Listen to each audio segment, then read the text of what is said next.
नमस्कार दोस्तों। आज हम डिस्कस करेंगे नीम करौली बाबा के बारे में। इनकी काफ़ी सारे रहस्य हैं, आप लोगों ने काफ़ी बार सुना होगा ट्रेन वाली कहानी। तो आज हम डिस्कस करेंगे पूरी बाबा जी की पूरी जो हिस्ट्री है उसके बारे में डिस्कस करेंगे कि कैसे कैसे क्या क्या कहानियाँ हैं। और अब अभी सिचुएशन क्या है, क्योंकि इनका जो धाम है वहाँ पर इतनी ज़्यादा भीड़ हो रही है पिछले कई सालों से कि अगर आप छुट्टियों के सीज़न में चले जाते हैं तो आपको दर्शन करने के लिए तकरीबन, अगर नॉर्मल छुट्टी भी वाले दिन जाते हैं तो आपको 5 घंटे तक लगातार कंटिन्यू लाइन में लगे रहना पड़ता है, तब जाकर कहीं दर्शन हो पाते हैं। इतनी भीड़ हो रही है इनके धाम में। तो चलिए वीडियो को स्टार्ट करते हैं। अगर आप हमारे चैनल पर नए हैं तो हमारे चैनल को सब्सक्राइब कर लीजिए, और ऐसे ही वीडियो पाने के लिए आप हमारे चैनल को लाइक और शेयर करते रहिए। ठीक है, चलिए स्टार्ट करते हैं। पहले तो ये जान लेते हैं नीम करौली बाबा के बारे में। नीम करौली बाबा का जो है जन्म जो है 1900 सन के आसपास हुआ था। और इनका जो जब इनका बचपन का नाम था वो लक्ष्मण नारायण शर्मा था। ठीक है, और इनका जन्म जो है उत्तर प्रदेश के फिरोजाबाद ज़िले के अकबरपुरा नामक गांव में एक ब्राह्मण परिवार में हुआ था। ऐसा लिखा हुआ है इनकी हिस्ट्री में कि 11 साल की उम्र में इनकी शादी हो जाती है, और कुछ तकरीबन फिर ये 17 साल के वर्ष के बाद ये अपना घर परिवार छोड़ के चले जाते हैं, मतलब घुमक्कड़ साधु के जैसा कुछ बन जाते हैं। लेकिन कुछ समय बाद इनको ज्ञान की प्राप्ति हो जाती है। ज्ञान की प्राप्ति इनको मतलब कि ये था, ये जब ये अपने घर आए ज्ञान की प्राप्ति के बाद, तो इनका मतलब इनका स्वभाव बिल्कुल बदला हुआ था। जैसे ही लौटने आने के बाद ये बिल्कुल बदल चुके थे।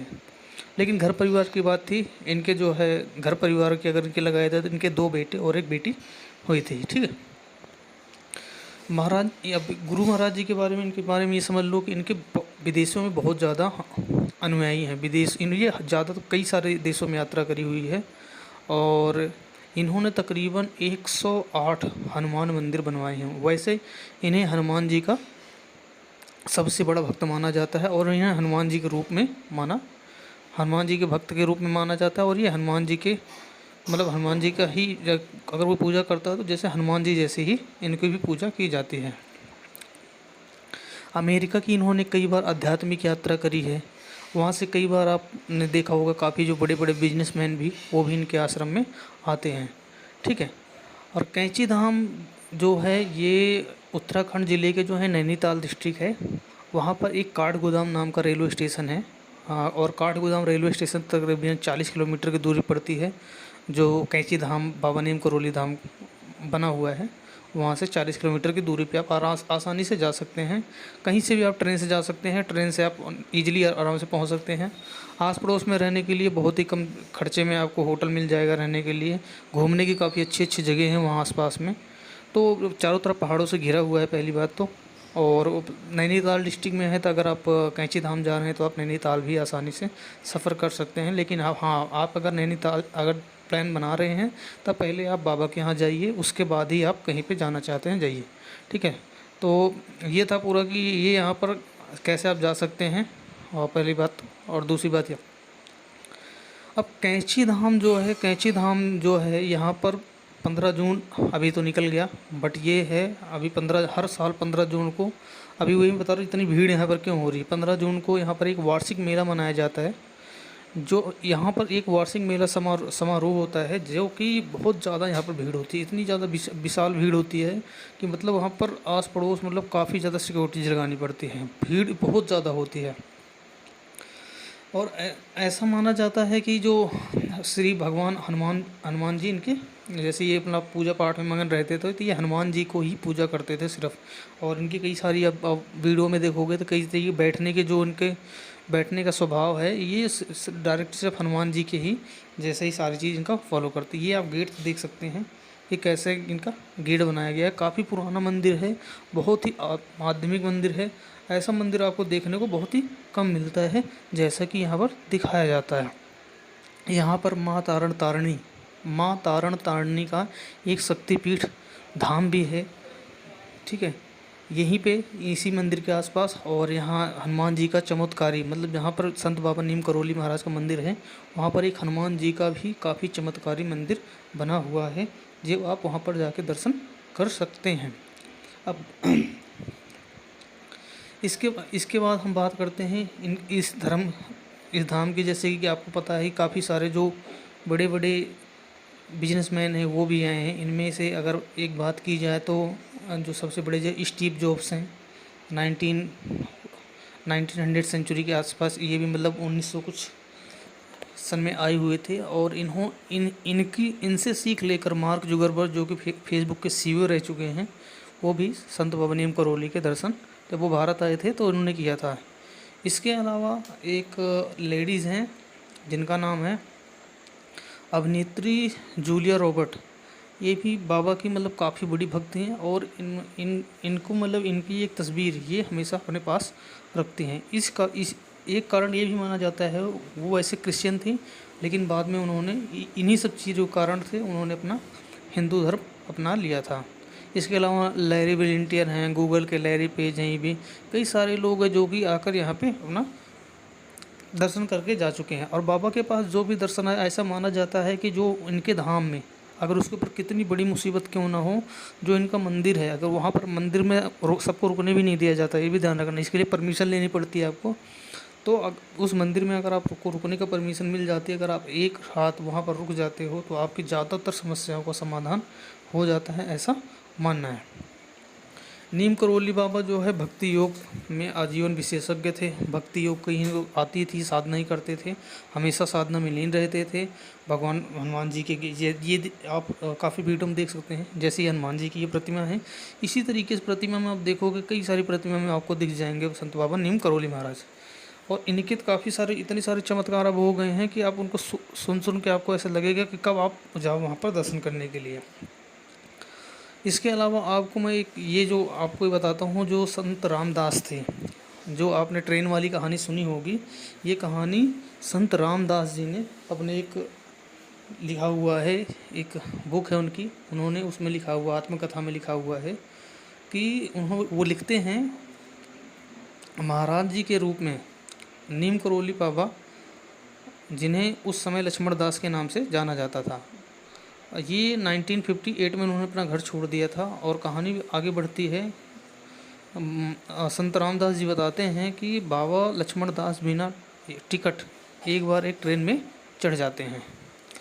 ट्रेन में चढ़ जाने के बाद जब टीटी आता है, अभी आपको ये सारे दृश्य भी अपने नज़र आएंगे इस वीडियो में जब ये कहानी आपकी चल रही होगी, ठीक है। जब नीम करोली महाराज चढ़ जाते हैं उस ट्रेन में तो टीटी आता है और टीटी चेक करता है कि भाई टिकट दिखाओ, टिकट दिखाओ, बट टिकट होता तो है नहीं। तो बाबा जो है बाबा से टिकट मांगते हैं, संत बाबा नीम करोली से भी टिकट मांगते हैं। उस समय उनको कोई जानता है नहीं, तो उनसे मांगते हैं कि टिकट, भाई टिकट दिखाओ, टिकट नहीं होता। तो बाबा को क्या करते हैं, ये जो घटना होती है, ये फर्रुखाबाद जो ज़िला है यूपी में, वहाँ पर ये घटना होती है, ठीक है। वहाँ पर नीम करोली बाबा को ट्रेन से उतार दिया जाता है, ठीक है। लेकिन बाबा को ट्रेन से उतार देने के बाद टीटी ये पाया कि ट्रेन मतलब बीच जंगल में उनको उतार दिया जाता है। ट्रेन फिर से मतलब चालू करने की कोशिश की जाती है, लेकिन ट्रेन स्टार्ट ही नहीं होती है। इतनी बुरी दशा हो जाती है कि ट्रेन स्टार्ट हो जाती है, हर तरीके से कोशिश की जाती है, पर ट्रेन स्टार्ट ही नहीं होती है। ट्रेन शुरू करने के कई प्रयासों के बाद जब टीटी इतना परेशान हो जाता है तो, और उसके बाद फिर ये आप देख सकते हैं वीडियो में, टीटी इतना ज़्यादा परेशान हो जाता है, या फिर ट्रेन के जो ड्राइवर होते हैं वो भी इतने परेशान हो जाते हैं, ऐसा क्या हुआ है जो कि ट्रेन आगे बढ़ नहीं रही है। तो ये साधु महाराज होते हैं, ये ट्रेन के पास में ही खड़े रहते हैं। तो जो साधु महाराज होते हैं और आस पड़ोस के लोग जो होते हैं, वो ये देखकर चकित रह जाते हैं कि बाबा को ट्रेन से उतार दिया, शायद इस कारण से ट्रेन नहीं चल रही। जो और भी ट्रेन में लोग होते हैं वो भी बोलने लगते हैं इनको चढ़ा लो तो शायद चल जाए। तो वो फिर इस बात को लेकर बाबा इतना नाराज़ हो जाते हैं। उन्होंने जो टीटी था उसके सामने 2 शर्त रखी। उस समय वो टीटी भी था जो कि वो भी मतलब काफ़ी पावरफुल टीटी थे, जिन्होंने बाबा की बात मानी। उन्होंने मतलब नीम करोली बाबा ने उन टीटी के सामने दो अपनी एक बात रखी कि हमें ये चाहिए। जब पहले तो उन्होंने बताया कि जिस जगह पर आपने मेरे को उतारा यहाँ पर एक नीम करौली नाम से एक रेलवे स्टेशन बनेगा। एक बात तो उन्होंने बोला, ठीक है। निकटतम मतलब उन्होंने वादा किया कि उस समय ग्रामीण को कई मील से पैदल चलकर स्टेशन जाना पड़ता था, इसलिए उन्होंने। दूसरा, रेलवे कंपनी अब से साधुओं के साथ बेहतर व्यवहार करना चाहिए। अधिकारियों की सहमति के व्यक्ति के नाम पर नीम करौली बाबा को करते हुए उनकी मतलब ट्रेन पे वो चढ़ गए और ट्रेन को शुरू करना ऊपर से शुरू किया। और ट्रेन पे चढ़ने के तुरंत बाद ही जैसे ही ये देखो, ये है अपना रेलवे स्टेशन जो रेलवे डिपार्टमेंट अपने बाबा की बात को मानते हुए बना दिया था। और काफ़ी अच्छी बात रही है कि जैसे दूसरी शर्त उन्होंने रखा कि आप भी अब कभी देख तो साधु महात्मा ट्रेन में चढ़े होते हैं तो कभी भी किसी टीटी हो या कोई भी हो उनसे टिकट नहीं मांगता है। तो ये दूसरी उन्होंने रखी हुई थी कि जो भी साधु महात्मा होंगे तो उनसे कोई भी टीटी मतलब कोई भी टिकट वगैरह नहीं मांगेगा, ठीक है। और अब भी नहीं मांगते काफ़ी लोगों ने। और जैसे ही बाबा नीम करौली महाराज जैसे ही ट्रेन में चढ़ते हैं वो तुरंत ही ट्रेन स्टार्ट हो जाती है और चलने लगती है। तो ये पूरी कहानी होती है, मतलब कि ऐसे ट्रेन आगे बढ़ने लगती है और साधु उन्होंने आगे बढ़ने का आशीर्वाद दिया। बाबा का आशीर्वाद लेकर ट्रेन आगे बढ़ गई और बाबा नीम करौली गांव के कुछ समय तक ही स्थानीय लोगों ने उनका नाम रख दिया। तो ये कहानी काफ़ी फेमस हो। इसके बाद जो है वह पूरे उत्तर भारत के व्यापक के रूप में घूमते रहे। इस दौरान उन्हें कई नामों से जाना जाता है, जिसमें लक्ष्मण दास, हांडी वाले बाबा, तिकोनिया बाबा, उन्हें गुजरात में मोरबी वाले बाबा कहते हैं। और जो जैसे तपस्या में लीन रहते हैं इन्हें तलैया वाले बाबा के नाम से भी जाना जाता है।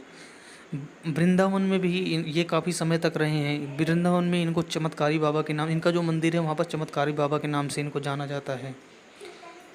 इनके जीवन के दौरान जो है कैंची धाम में जो है प्रमुख आश्रम बनाया। इसके अलावा इनके विदेशों में भी कई सारे आश्रम हैं। 108 श्री हनुमान जी का मंदिर इन्होंने बनवाया ही है। कैंची धाम आश्रम जहाँ वे अपने जीवन का अंतिम दशक में रहे, ठीक है, जहाँ वो अपने ज़्यादातर मतलब समय जो बिताया वो कैंची धाम। 1964 में एक हनुमान मंदिर वहीं पर बनवाया जहाँ पर ये रहते थे। ये स्टोर जो आए हुए थे भारत, ये भी वहाँ पर जाके अपना दर्शन करके आए थे बाबा के। यह 2 साल तक एक स्थानीय बाबा प्रेमी बाबा सोमबरी महाराज का यज्ञ करने के बाद मामूली मंच के रूप में मतलब अपना एक वहाँ पर एक स्थान बनाया था। और कई वर्षों तक मतलब नैनीताल जो डिस्ट्रिक्ट है वहाँ पे 17 किलोमीटर की दूरी पर एक मंदिर स्थित हुआ, जो हनुमान जी की एक मंदिर का काफ़ी सुनियोजित तरीके से बनाया गया, जहाँ पर हर 15 जून को कैंची धाम में भंडारा होता है और एक समारोह भी मनाया जाता है। और इस उत्सव में अब भीड़ बढ़ती ही जा रही है। बाबा की कुछ जो इनके विचार हैं वो भी इसमें वीडियो में आपको दिखाई दे रहे होंगे। इनके जो विचार हैं काफ़ी अच्छे विचार हैं। अगर इसको आप अपनी ज़िंदगी में उतार लोगे कभी भी आप फेल नहीं हो सकते, क्योंकि ये जो विचार हैं ये आपकी ज़िंदगी को काफ़ी आगे तक ले जा सकते हैं, ठीक है। अब आते हैं आगे, बात करते हैं बाबा के कुछ अनसुलझे रहस्य ऐसे भी हैं जो आपको जानकर। बाबा के जो अंतिम दिन थे ये उस समय ये लगा लो, बाबा उस समय जब इनका अंतिम दिन चल रहा था तो बाबा जो है तब भी ये ट्रेन से ही सफ़र कर रहे थे। और ये जो है लगा लो कि ये मतलब अपना मथुरा के आसपास थे ये, जब बिल्कुल ये उस टाइम सफ़र कर रहे थे, जब ये मतलब कि इनके जब अंतर ध्यान होने वाले थे बाबा जी, तब ये जो है यहाँ पे सफ़र कर रहे थे नीम करौली में। ये बात है तकरीबन 11 सितंबर 1973 की, और ये लगभग सुबह 1:30 बजे के आसपास की बात है, जब बाबा जो है अपना ट्रेन से सफ़र कर रहे थे। तो इनके दिल में एक बार थोड़ा सा दर्द होता है, बहुत ज़्यादा तेज दर्द होता है एक कोने में।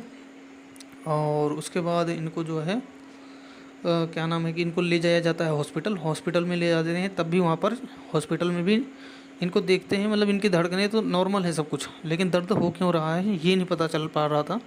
हृदय के जो भी होते हैं, हार्ट रोग जो भी होता है वो डॉक्टर चेक करते हैं। और काफ़ी सारे लोग परेशान भी हो जाते हैं कि ऐसा क्या हुआ है बाबा को। फिर डॉक्टर भी इस चीज़ से परेशान हो जाता है कि मतलब इनकी सारी चीज़ नसें वसें तो ठीक हैं, बट ऐसा क्या है कि मतलब कुछ हो नहीं रहा है। तो डॉक्टर ने जो है इनको दर्द का एक इंजेक्शन लगाता है, और सांस लेने के लिए इनका जो है एक ऑक्सीजन मास्क भी लगाया जाता है। लेकिन कुछ समय बाद ही बाबा बोलते हैं ये ऑक्सीजन हटाओ हटाओ, ये वो शुद्ध हवा नहीं है जो मेरे को चाहिए। और ये सब बोलते हैं और वो अपना मास्क हटा देते हैं। और मास्क जैसे हटा देते हैं और फिर उसके बाद वो गंगा जल मांगते हैं। गंगा जल मांगते हैं, गंगा जल तो उस टाइम हॉस्पिटल में होता नहीं है, तो वो होता क्या है कि वो पानी ही लाकर कोई हॉस्पिटल का कर्मचारी देता है। उन्होंने फिर दोहराया उस पानी को लेकर हाथ में, ओम जय जगदीश हरे, ओम जय जगदीश हरे, ओम जय जगदीश हरे। हे भगवान, हे ब्रह्मांड के सारे भगवान, हम आपसे यही प्रार्थना करते हैं इस दुनिया को हमेशा खुश रखो। ये कहते हुए उन्होंने एक बार में मतलब पानी का थोड़ा सा लिया और अपने मुंह में 2 बूंद पानी डाला, और उसके बाद उनका चेहरा बिल्कुल शांत हो गया। चेहरा शांत होने के साथ ही ये फिर उनका ये लग गया, उनके शरीर के जो भी सारे लक्षण थे वो गायब हो गए, क्योंकि उनकी आंखें खुली की खुली रहेगी और जो अपना प्राण था वो निकल चुका था।